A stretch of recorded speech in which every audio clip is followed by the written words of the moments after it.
Birmingham से सैयद मुज्तबा साहब लिखते हैं कि 2015 के मौसम गर्मा में अचानक ही पीएचडी करने का खन्नास मेरे जहन में समाया।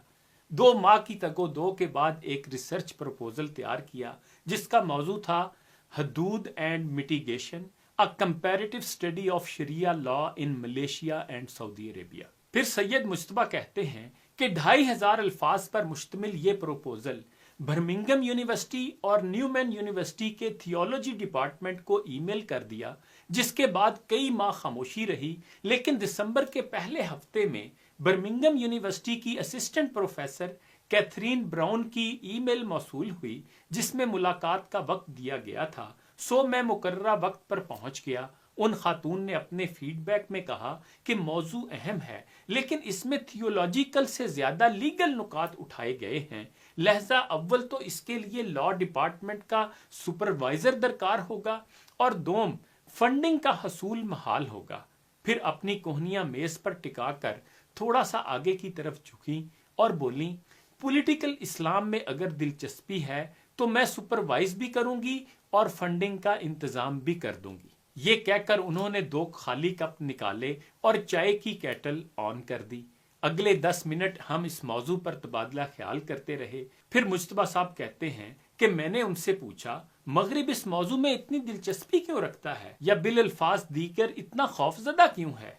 उस खातून ने कहा कि हमें इस्लाम से नहीं पॉलिटिकल इस्लाम से खतरा है जिसकी बुनियाद पर रियासत मदीना का क़याम अमल में आया।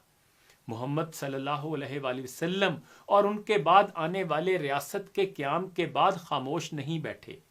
पॉलिटिकल इस्लाम एक वर्ल्ड ऑर्डर है जिसे अगर रोका ना गया तो पहले से कायम वर्ल्ड ऑर्डर का नामो निशान मिट जाएगा। माजी में उनके हरीफ कैसरो कसरा थे जबकि आज मगरबी दुनिया है।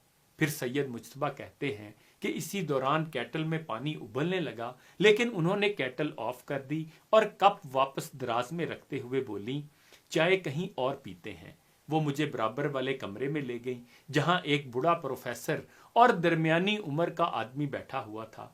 प्रोफेसर का नाम याद नहीं रहा लेकिन दूसरे शख्स का तारुफ ये कहकर करवाया गया कि ये रॉय जैक्सन हैं और ग्लॉस्टर यूनिवर्सिटी में थियोलॉजी के उस्ताद हैं। पॉलिटिकल इस्लाम पर गुफ्तगू फिर शुरू हो गई। इस बार गुफ्तगू का महवर 4 अफराद थे, मोहम्मद अब्दू, हसनुल बन्ना, सैयद कुतब और मौलाना मौदूदी। कैथरीन और बूढ़े प्रोफेसर की मालूमात वसी थीं। सैयद मुज्तबा कहते हैं कि मैं भी महदूद इल्म के साथ शरीके गुफ्तगू रहा, ताहम रॉय जैक्सन इस सारी मुद्दत में खामोश रहा। कैथरीन का ख्याल था कि मिस्र पॉलिटिकल इस्लाम की नर्सरी है, ताहम काफी देर बाद जब रॉय जैक्सन से उसकी राय मांगी गई तो उसने एक गहरी सांस ली और बोला, ये दुरुस्त है कि पॉलिटिकल इस्लाम की ज्यादातर तहरीकें बर्रे आज़म अफ्रीका से नमूदार हुईं, लेकिन इसकी बाकायदा नजरियाती बुनियाद बर्रे सगीर में रखी गई। बकौल रॉय जैक्सन, मोहम्मद अब्दू के सिवा ये तमाम मुफक्करीन अगरचे हम असर हैं लेकिन मौदूदी इनमें सबसे ज्यादा खतरनाक है। रॉय जैक्सन के मुताबिक अहदे हाजिर की जितनी भी इस्लामी तहरीकें हैं उन सब की नजरियाती आबियारी फलसफा मौदूदी से की गई है। उसने मजीद कहा कि फलसफा मौदूदी कौमियत, जुबान और फिरका वाराना सरहदों से मावरा है और यही वजह है कि मैं इमाम खमीनी के इस्लामी इनकलाब की बुनियाद भी फलसफा मौदूदी को करार देता हूँ। पॉलिटिकल इस्लाम को समझना है तो मौदूदी को समझो, मौदूदी समझ आ गया तो पॉलिटिकल इस्लाम भी समझ आ जाएगा। ये राय रखने वाला यानी रॉय जैक्सन कोई आम आदमी नहीं बल्कि 4 किताबों का मुसन्निफ है। उसकी किताबों के नाम ये हैं, व्हाट इज इस्लामिक फिलॉसफी, 50 की figures in Islam, Nietzsche and Islam, Maududi and political Islam, the god of philosophy. फिर मुज्तबा साहब कहते हैं कि इस दौरान एक एशियन खातून जो किसी काम से कमरे में दाखिल हुई हमारी गुफ्तगू सुनने लग गईं। इख्तितामी कलमात के बाद वो मेरे साथ ही कमरे से निकल आईं। लिफ्ट से नीचे आते हुए उन्होंने बताया कि वो रिसर्च फेलो हैं और हाल ही में उन्होंने इस्लाम में फेमिनिज्म बमुकाबला रिज्जत पसंदी के मौजू पर पीएचडी मुकम्मल की है। सैयद मुज्तबा कहते हैं कि मैंने उनसे पूछा कि क्या ये सच है मौदूदी और पॉलिटिकल इस्लाम इस वक्त थियोलॉजी का हॉट टॉपिक है, तो वो हंस पड़ी اور بولی میرا پورا تھیسس ہی مودودی کے افکار پر ہے، اور میری ہی نہیں یورپ کی تمام یونیورسٹیوں میں اسلام پر سب سے زیادہ تحقیق پولیٹیکل اسلام اور مودودی پر ہو رہی ہے۔ خدا حافظ کہتے ہوئے اس نے ریسیپشن کے ساتھ لگے نوٹس بورڈ کی طرف اشارہ کرتے ہوئے کہا، وہاں تھیولوجی کے ممکنہ تحقیقی موضوعات کی فہرست لگی ہے، ایک نظر اس پر ڈال لو۔ بورڈ پر لگ بھگ 50 یا 60 موضوعات درج تھے، جن میں 9 پولیٹیکل اسلام سے متعلق تھے، اور ہر موضوع کی تحقیق کے لیے ایک ہی حوالہ تھا، سید مودودی۔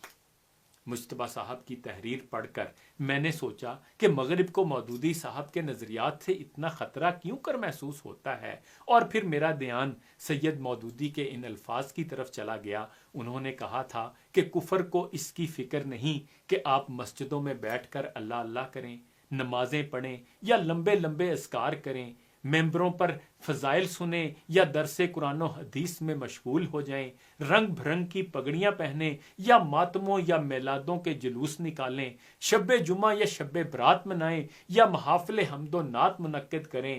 کفر چاہتا ہے آپ یہ سب شوق سے کریں، مگر نظام کفر و الحاد کے ماتحت رہ کر کریں، اور اللہ تعالیٰ کے نظام کے نفاذ کی بات نہ کریں۔ آپ خانقاہیں بنائیں، عرس منائیں، تبلیغی اجتماعات کریں، مگر اللہ کے نظام کی بالادستی کی بات نہ کریں۔ بس کفر کو حکومت کا اختیار دیں اور اسلام کو محکوم رہنے دیں۔ کفر کے ایوانوں میں زلزلہ تو تب آتا ہے جب مسلمان بدر و حنین کی سنت پر عمل کرتا ہے۔ ایسا کوئی اسلام رسول کریم صلی اللہ علیہ وآلہ وسلم سے ثابت نہیں جو وقت کے فرعون اور ابو جہل سے نہ ٹکرائے۔ اور یہی بات اقبال نے اس انداز میں کہی کہ وہ نبوت ہے مسلمان کے لیے کار حشیش، جس نبوت میں نہیں قوت و شوکت کا بیان۔ اور کہا تا خلافت کی بنا دنیا میں ہو پھر استوار، لا کہیں سے ڈھونڈ کر اسلاف کا قلب و جگر۔